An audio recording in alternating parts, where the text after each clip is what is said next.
Olá, nesse vídeo eu falarei sobre as características da sociedade cretense, sua origem, sua geografia, sua economia, sua história e como que se encontra hoje em dia a moderna Creta. Eu sou Lucas Schwab e se você já se interessou por esse tema, eu peço para que você curta esse vídeo para que ele consiga alcançar mais pessoas. Egípcios, mesopotâmicos, persas, hebreus, esses não foram os únicos povos a ocupar o norte da África e a região hoje conhecida como Oriente Médio. Além deles, viveram ali em ilhas do Mediterrâneo Oriental outros povos, entre os quais encontram-se os cretenses e os fenícios. No próximo vídeo eu falarei especificamente sobre os fenícios. Aproveita e inscreva-se no canal se você ainda não é inscrito. Os cretenses foram responsáveis pelo primeiro império marítimo de que se tem conhecimento. A ilha de Creta está situada no Mediterrâneo Oriental, entre o norte da África e o sul da Península Balcânica,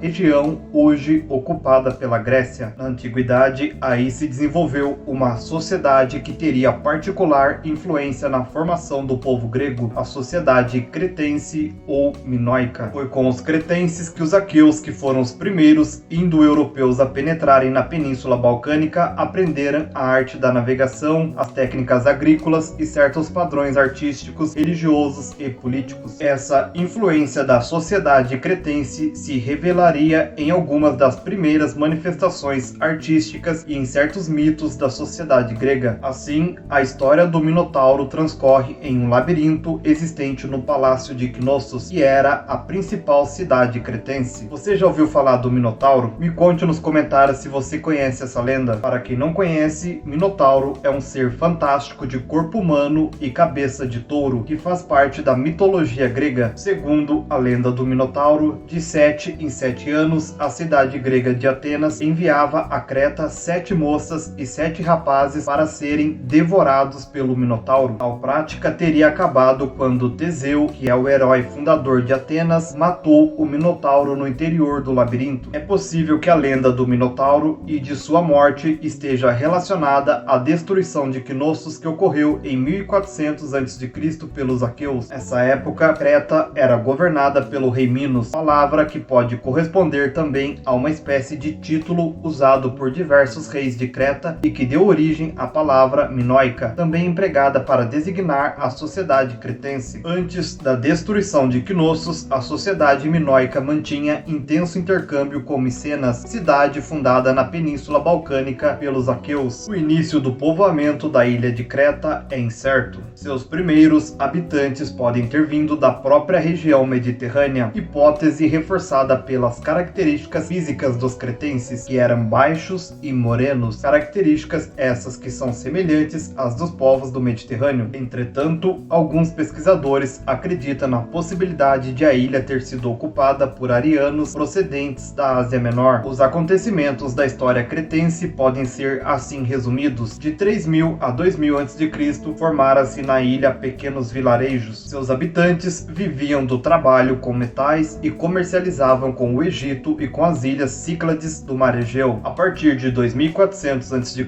os cretenses passaram a exportar bronze em grandes quantidades. De 2000 a 1750 a.C., as cidades de Knossos e Phaistos alcançaram grande desenvolvimento. Por volta de 1750 a.C., ocorreu uma catástrofe na ilha, provavelmente ocasionada por um terremoto que destruiu partes da cidade. A destruição pode ter sido provocada também pela invasão de outro povo ou até mesmo por uma rebelião. Em 1700 a.C., a reconstrução foi iniciada. O rei de Knossos se impôs sobre as demais cidades e estendeu seu domínio às outras ilhas. Os cretenses passaram a fundar entrepostos comerciais em todo o mar Egeu, construindo desse modo um verdadeiro império marítimo. Em 1400 a.C., Knossos foi destruída, provavelmente pela invasão dos aqueus. Com isso, interrompeu-se o período de prosperidade comercial e a sociedade cretense entrou em declínio. Nas planícies da ilha, os cretenses cultivavam cereais, vinhas e oliveiras. Em contato com povos do Oriente, desenvolveram habilidades para o trabalho com metais e cerâmica. Seus vasos, tanto os de cerâmica quanto os de bronze, tinham grande aceitação em todo o Mediterrâneo Oriental. Criadores do primeiro império marítimo da história, os cretenses construíam possuíam navios de até 20 metros de comprimento, utilizando madeira da própria ilha. Com essas embarcações, conquistaram o monopólio comercial no mar Egeu e a exclusividade no transporte de cedro da Fenícia para o Egito. A vida comercial era intensa. Os mercadores da ilha vendiam principalmente azeite, vinho e artigos de bronze e compravam minérios, marfim e perfume. O comércio era realizado à base de troca ou com a utilização de grossos discos de placas de bronze, que são precursores da moeda. Esses discos podiam pesar até 30 quilos. Com relação à moderna Creta, podemos destacar que, com mais de 8.000 km² de superfície e cerca de 650 mil habitantes, de maioria cristã ortodoxa, Creta pertence hoje à Grécia. Sua economia é bastante movimentada pelo turismo, já que aí estão localizados inúmeros sítios arqueológicos, graças aos quais é possível conhecer e recontar os fatos abordados neste vídeo. Também é expressiva a indústria de alimentos. Entre os séculos 9 e 10, a ilha foi ocupada por povos de origem árabe. No século 15, passou a fazer parte do Império Turco-Otomano e foi anexada definitivamente à Grécia em 1913.